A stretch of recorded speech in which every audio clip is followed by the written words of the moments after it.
is time for FYI, and a pleasure to have the superintendent of schools at Clinton West Golden Inn in Forest West. Getting toward the end of the school year, you're in the classroom. What's it like toward the end of the school year? Are they getting a little squirrely? You're starting to do that? Yeah, they do, but it's a good squirrely.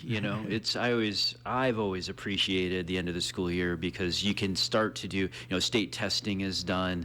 You can start to do some of the more fun things. Like I would often do a big project with students. As I taught physics, we'd do we'd have them build a water rocket that they had to build and carry an egg to 100 meters and bring the egg back down to the ground safely. So it's kind of let's put together all the things you've learned this year and then, prove the science behind it. So I always liked it. I know there are some students who love it because it's, hey, we're getting closer to summer, and there's some who don't. There's some that they really like being at school and they don't get to see their friends, and not to put a negative spin on it, but I like that because it means that they enjoy being at school. You're right, because when you mention that, it's mixed emotion for those seniors. Absolutely. I have a senior, and I asked Leon last night, I'm like, how you doing? I'm like, I'm ready. It's like, when did you start with senioritis? And they're like, well, a while ago. I'm like, so, it's I think for them, and you probably remember back to your senior years too. I do too. It's like, man, I can't wait to get out of here. Funny thing is like I was talking to my child last night. It's like, okay, give it 5 to 10 years because now you're going to want to go back and say, I wish I could go back and be a senior in high school. So yeah, it's a mixed emotion for sure. And with this particular senior class, their entire educational career at Clinton High School was something under construction. Else. Oh my goodness, yes. Yeah, well, you know how that. I mean, a lot of folks of your generation when Clinton High School burned down and had to be rebuilt. So, but kids are so resilient and they go with the flow far better, easier than adults often do. So, okay, this month we're going a new pathway to get to your, well, okay, in 6 months you're going to have a different pathway. And they go with the flow. When I talked to Teresa Schultz, the high school principal, they've done, and even my own experiences over there, they've done a wonderful job. The kids have, absolutely. Teresa's doing a great job. Yeah. Seemed like a really good fit for her. Yeah, well, she's a go-getter. She's got energy, and that's what's needed. Couple of retirements before we get into the graduation. You're a couple of principals moving on. Yeah, so Brian Kenny is retiring. He's the current principal at Whittier Elementary School. Before that, he was the principal at Washington Middle School before it had closed down. 21 years in the district. Before that, he was principal in Morrison at the high school. He's taught at Easton Valley. He was a principal up in Wisconsin, and he started his teaching career down in Florida. So quite a wide range of experiences, but he's got a lot of institutional knowledge and experience that'll be sorely missed. And Dan Boyd, he's the Eagle Heights principal right now and retiring after 39 years, but 42 total. Dan, I like to brag that Dan was my biology teacher in like 1986 or 7, I can't remember. And we taught together at the high school in the science department, and that's a lot of experience and, a lot of loyalty to this community and district to do that be here for 39 years to do that work. It's amazing. Yeah, that is. And, they're not the only retirees. I mean, there's so many parts to an educational program. I mean, janitors, everything. Oh, yeah. We were fortunate to recognize them on Mondays. All of our retirees, from paras to food service to custodians to bus drivers, all of those folks make things work. And, I'm so fortunate when I get to talk to bus drivers and our food service folks, and people don't realize how important they are, not only to just doing their job, but those folks have a great deal of impact and influence on our students too. I remember as a kid, I went to Elijah Buell, and Mr. Jones was the janitor there, and he was such an awesome guy because he really kind of watched out over me. When I was in 5th grade, my parents got divorced, but he knew about that, and he just checked in on me. And to this day, how many 45 years later or whatever, I remember that. And so I like to convey and appreciate all of our employees and what they do. And we had over 290 years of experience that are retiring from every job classification. It's pretty awesome. So a new chapter of people getting ready to come in. Absolutely, and but they get to make their mark, right? It's their turn, and we appreciate those folks who retired and they've earned it, and now it's an opportunity for some others to do the same. Again, visiting with West Gold. Graduation, Yeah. June 1st. Seems like it's late. It is. It's the first year when Gary DeLacy, the former superintendent, made the schedule. It's so tight because of how the schedule runs, and by state law, you can't start school until the 23rd of August. And so it just worked out for the first time in a really long time. But next year we'll get graduation back on Memorial Day weekend. But it's just the schedules get so compressed now with Memorial Day weekend, depending on where that lands and depending on where the 23rd lands. So like for next year, the 23rd lands on a Saturday. So the first day we can start school is Monday, which is the 25th, which just it tightens the schedule. But, we'll make it through this year. My kid's graduating, so we'll live. My mother-in-law's coming in and my sister-in-law from Virginia, so they'll be okay, doing it on the 1st. We were visiting before we went on air, and I was asking about who's going to be speaking this year, Yeah. and you said, well, I was the last who actually was an honored speaker. Yeah, long ago, 21 years ago. I was the last honored speaker. I had just come back from Iraq. But the following year, they decided to go a different direction. I suppose I probably caused that. I don't know.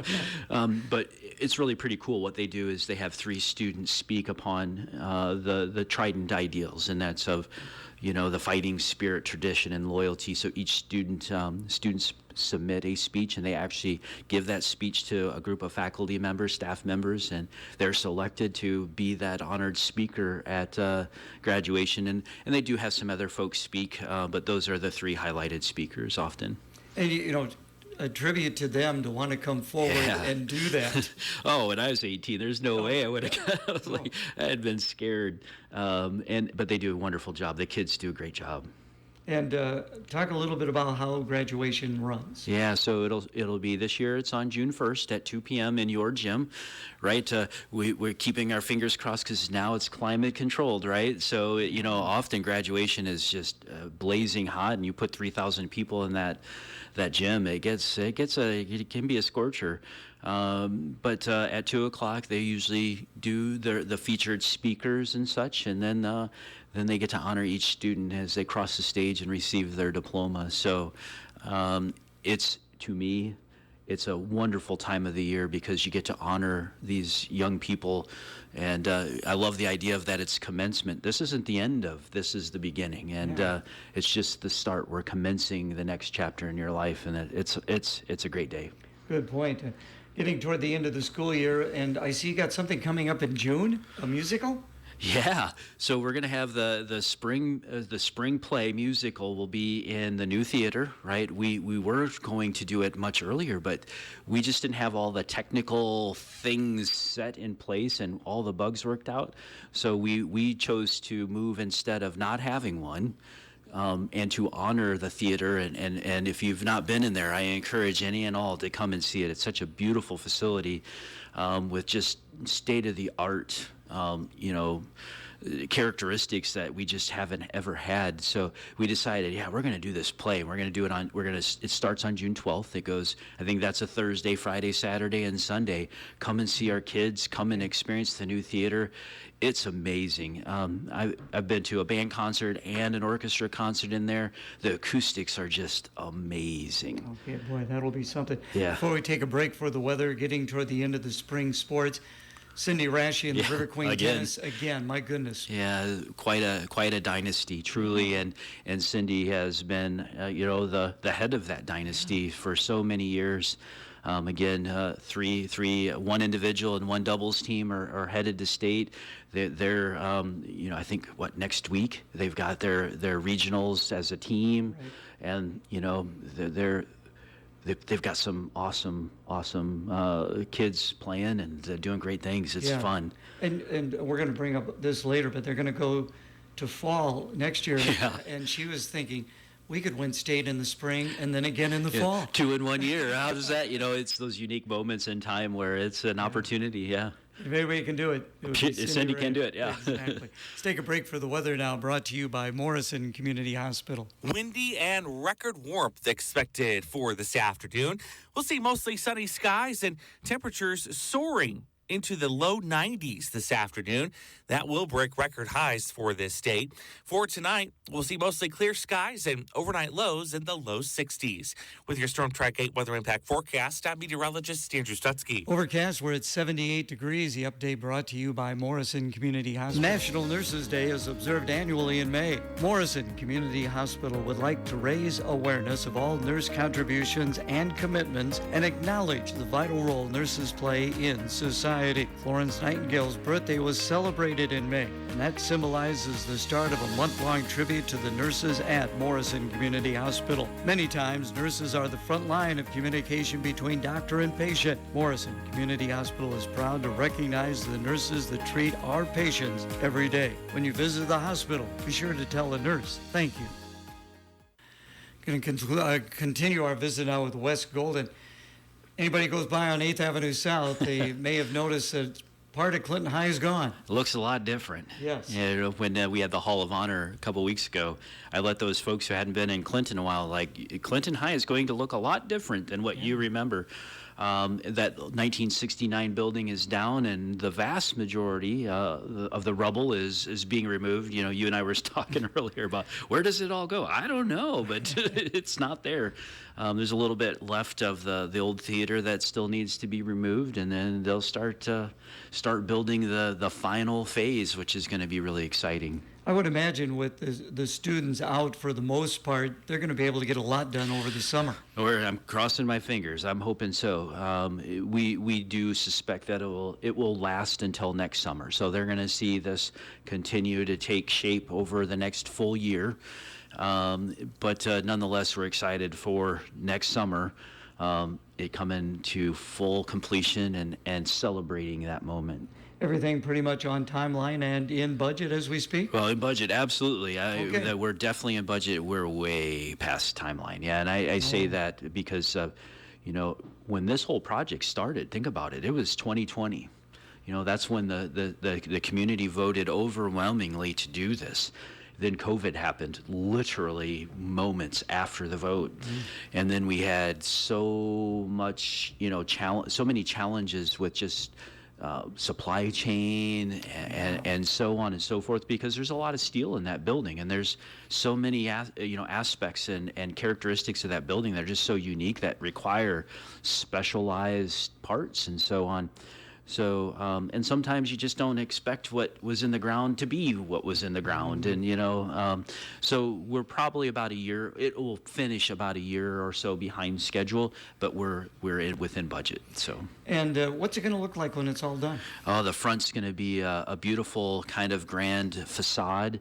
We were just talking earlier, the old Clinton High School before it burnt down had kind of a horseshoe drive that could take you part of the way to the front of the building. That will be there too.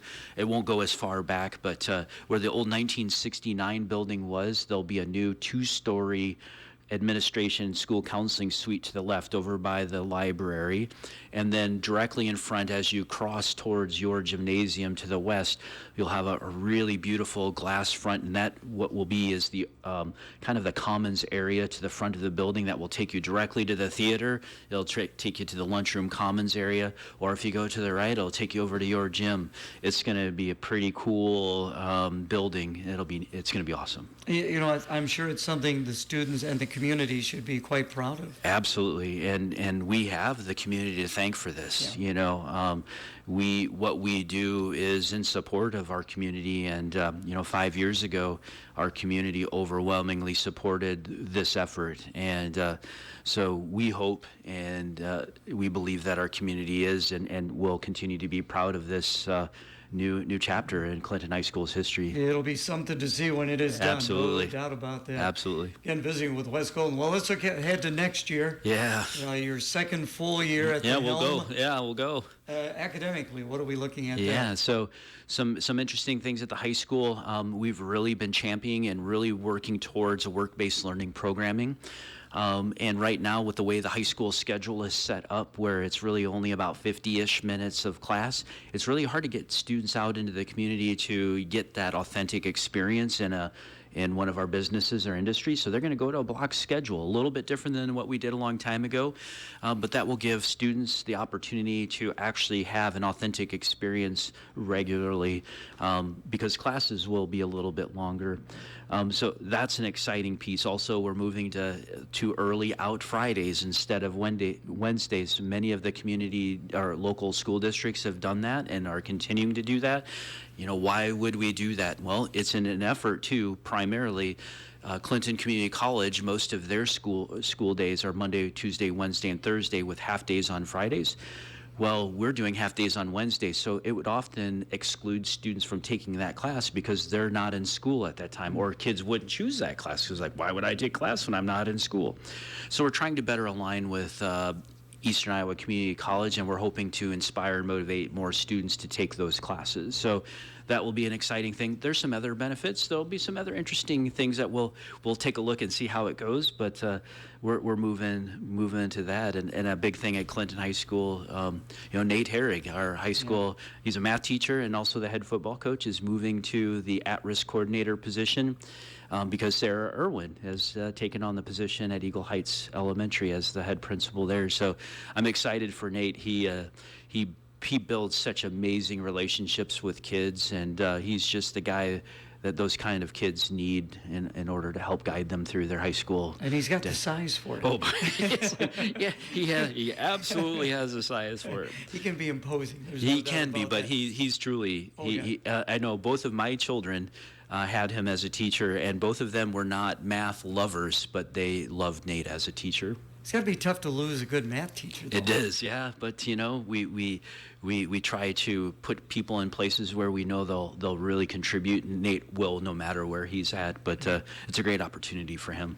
If you could, for our listeners, kind of define the at-risk coordinator, the responsibilities there. Right. That's a great question. So our school district, every school district across the state of Iowa, we take a look at our students and what are some of the things, the characteristics that might place barriers in front of them. And one of those things, could be, for example, are they on free and reduced lunch? That would be a primary indicator of their at risk, because do they have food insecurity? But when we look at our students and say, okay, how can we help those students who have barriers put in front of them? How do we help remove those barriers? We have a person who coordinates. How do we work with that group of students and remove those barriers and help inspire them, get them on track, keep them on track, and show them that they are going to be contributors, to our community, our society in a positive way. So that person really oversees that programming. In addition, we have the EAC, our Educational Advancement Center, the old technology building of CCC over there on Manufacturing Drive, and they are our primary visionary for the programming that occurs over there. So it's a big job. Yeah. It's a big job. What about curriculum? Is that pretty much same every year? Do you different subjects? How does that work? No, that's a great question. So what we do is we have an 8-year rotation. Well, we have a rotation that occurs over 8 years, and every 8 years we look at language arts, math, science, and social studies. And when I was the curriculum director, that was 8 years ago when I started that rotation, and we started with language arts. Well, we're back around to language arts this year, and so Mariah Reeves, our curriculum director, is doing a lot of work with our teachers, especially at the elementary school, to really hone in on what's the science of reading and adopt resources and curriculum that helps students understand the science of reading, because we know if a student can't read, it's hard for them to do math. If they can't read, it's hard to do science and social studies. So we really spend a lot of time and effort, energy, and resources towards that, and that's where we're at right now. So what folks will see next fall is the implementation of a new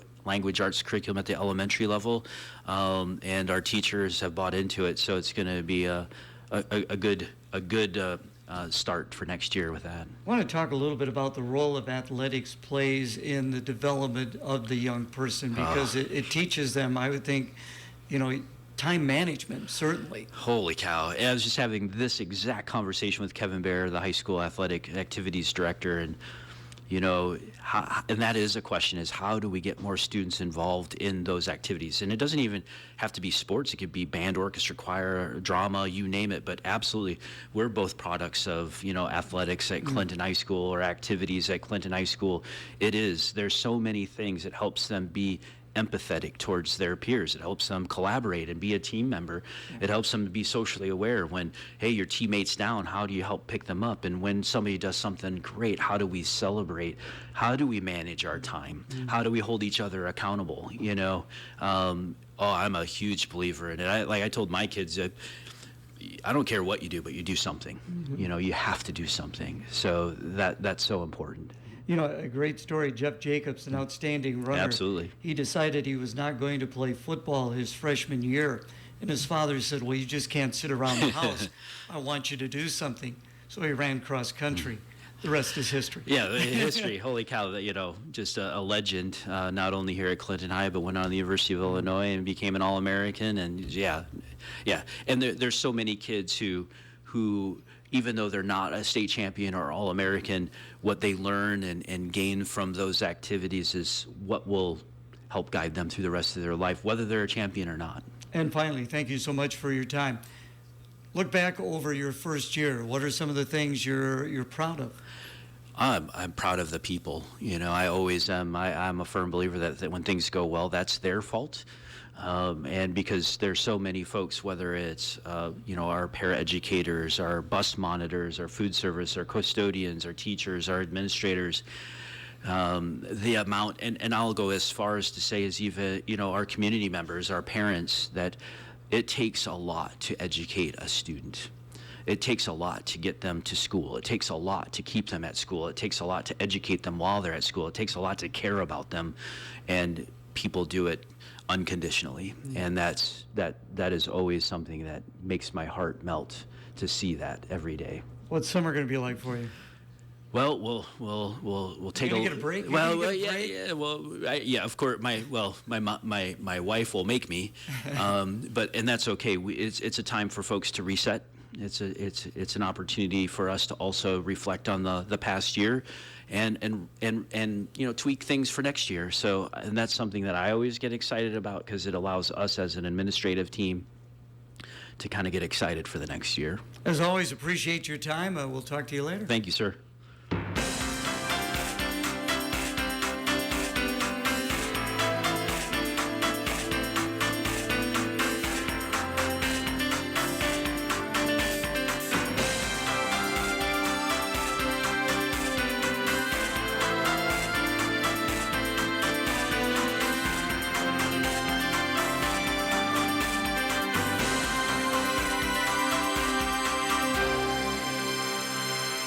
This is the Dan Patrick Show. You have to find ways to lose. And Cleveland was banged up. Donovan Mitchell gave you a great performance, but he was spent. I think he averaged around 31 minutes per game during the regular season because they have a deep team, and they were blowing people out. Now you got to have him play almost 40 minutes, and he looked tired at the very end. Can't get the ball in bounds. You know, you don't fully block out Tyrese Halliburton. Halliburton is going to miss the free throw on purpose. You have one thing to do. Make sure that you box out the shooter. Halliburton made a great play. Now, Indiana, I thought they were going to blow a great chance to go up 2-0 because Cleveland's without three starters, and you should win this game. Dan Patrick. The Dan Patrick Show. Heard weeknights at 6 on FM 105.9 and AM 1340 KROS. Now, during the Dan Patrick Show, twice an hour, we'll have updates for you from the track and field competition down at Davenport Assumption. It's Class 3A this year for the River Kings and Queens. Central DeWitt will be there as well, looking to qualify for the state meet, which will be the 22nd, 23rd, and 24th. Of course, KROS again will be in Des Moines all 3 days, covering the area athletes. We're going to be talking to some of those coaches on Monday, May 19th, from Rastrelli's, a special River City sports review. We'll get started a little bit earlier at around 6 o'clock. Well, coming up, Radio Iowa News, and then today's Wheel and Deal. You're listening to AM 1340 KROS, Clinton, Iowa. FM 105.9. And KROSradio.com. This is Radio Iowa. Iowa businesses are getting $1 billion tax cut. Before state lawmakers ended the legislative session early this morning, they passed a deep cut in the rate businesses have to pay into the Iowa Unemployment Trust Fund.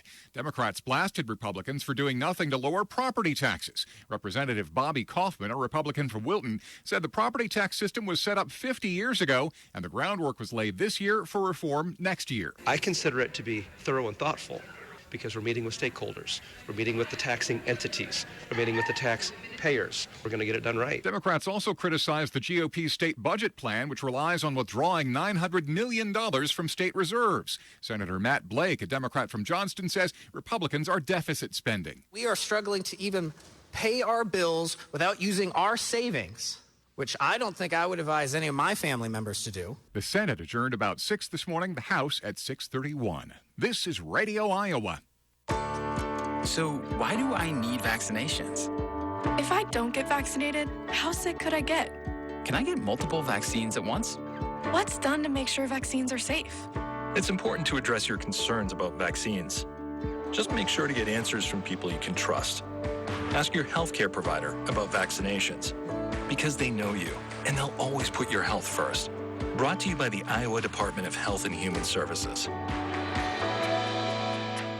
I'm Naheem Hines, proud supporter of the Muscular Dystrophy Association. My mom has muscular dystrophy, and the MDA helps her and kids like my buddy Ethan. My name is Ethan, and I'm 12 years old. Thanks to the Muscular Dystrophy Association and people like you, I have more hope than ever before. And MDA funds over 150 care centers for kids like me. For over 70 years, MDA has been transforming the lives of people living with muscular dystrophy, ALS, and related neuromuscular diseases. Learn more at mda.org today.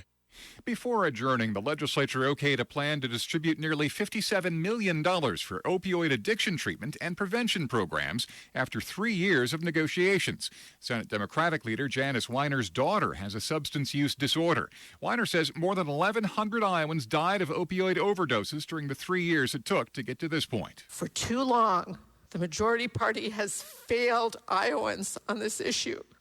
Our fatality rate has slowed, yes, but not nearly as much as it has in surrounding states that have put the settlement funds to good use. Senator Tim Kryenbrink, a Republican from Fort Dodge, says the bill has been reviewed by more people than any other bill the legislature passed this year. Just because it's done on the 11th hour, I don't know if you'd want the first car off the assembly line or you want the one that's been on there the longest that probably has been tested a little bit more. A little over half of the $57 million will be used for infrastructure at agencies that serve clients with an opioid addiction.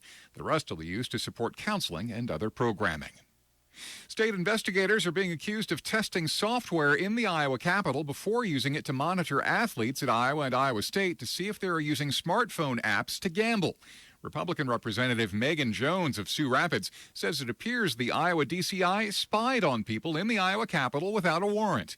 Jones says everyone who enters the Capitol should have an expectation of data privacy, and that would be violated if their phones were being monitored. There's a lot of people in this building at any given day, depending on what groups were here, what people were here. A spokesperson for the Iowa Department of Public Safety says different areas were used during the course of training for what she calls demonstrative purposes to show where sports betting apps had been opened. But she says at no point was any personally identifiable information accessed or used. I'm Matt Kelly. This is Radio Iowa, online at radioiowa.com. Unique and More Superstore at 216 South 4th Street in Clinton, Iowa. The yellow building across from Central Fire Station is your buy, sell, and trade store. They carry a huge selection of DVDs and Blu-rays, model kits while they last, bicycles and fishing poles, collectibles such as Hot Wheels, Matchbox cars, Funko Pop toys, comics, knives, and much more. Plus, they'll pay cash for your collectibles. Visit Unique and More Superstore, 216 South 4th Street in Clinton, Iowa. The yellow building across from Central Fire Station.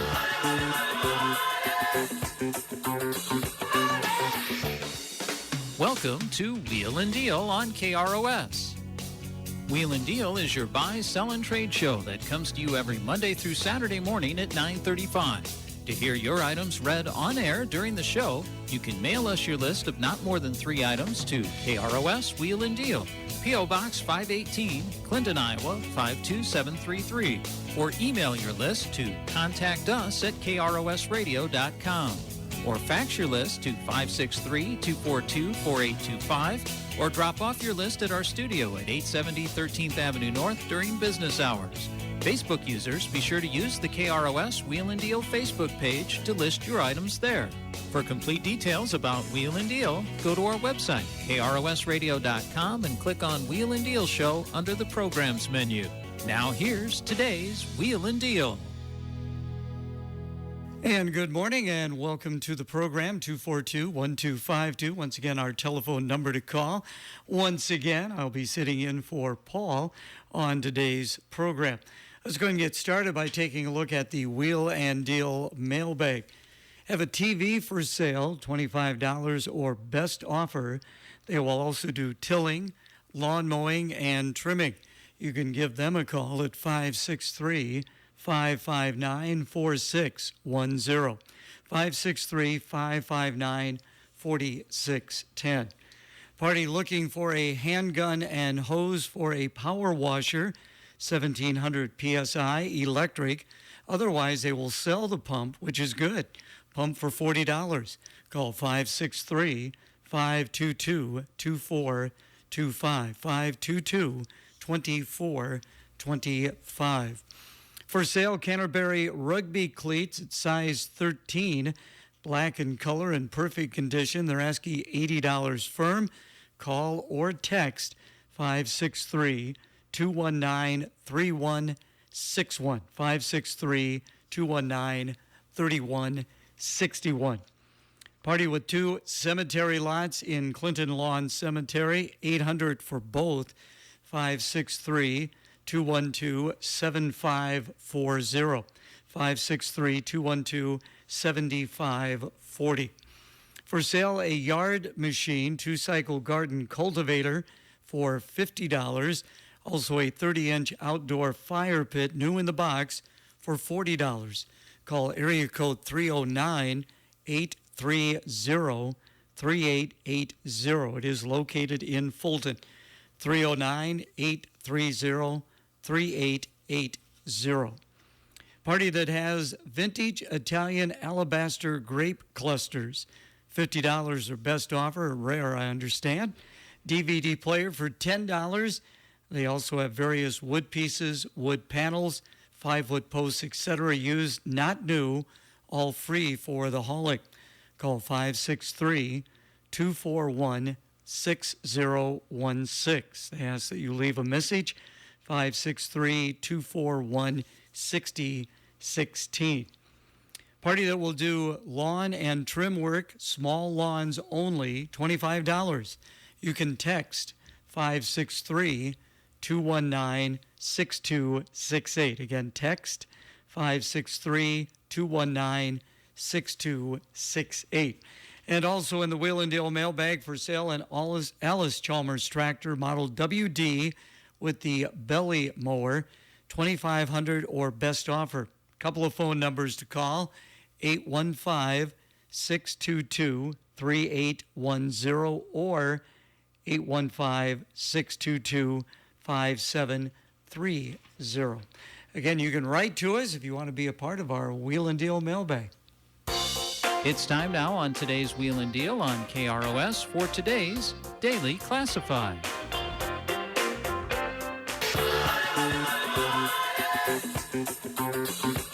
Unique and More Superstore at 216 South 4th Street in Clinton, Iowa. The yellow building across from the Central Fire Station is your one stop for vinyl records, CDs, and video games. Choose from video game favorites like PS1, PS2, PS3, PS4, and PS5. Xbox original games, Xbox 360 games, Xbox One games, Nintendo games, Nintendo 64 games, Super Nintendo games, GameCube games, Game Boy games, DS NES games, Switch games, and Wii games. Need cash? Come see Mr. Money at Unique and More. He will pay you cash for your vinyl records, CDs, video games, and other collectibles. Come see for yourself why Unique and More is your buy, sell, and trade store. Unique and More Superstore, 216 South 4th Street in Clinton, Iowa. The yellow building across from the Central Fire Station.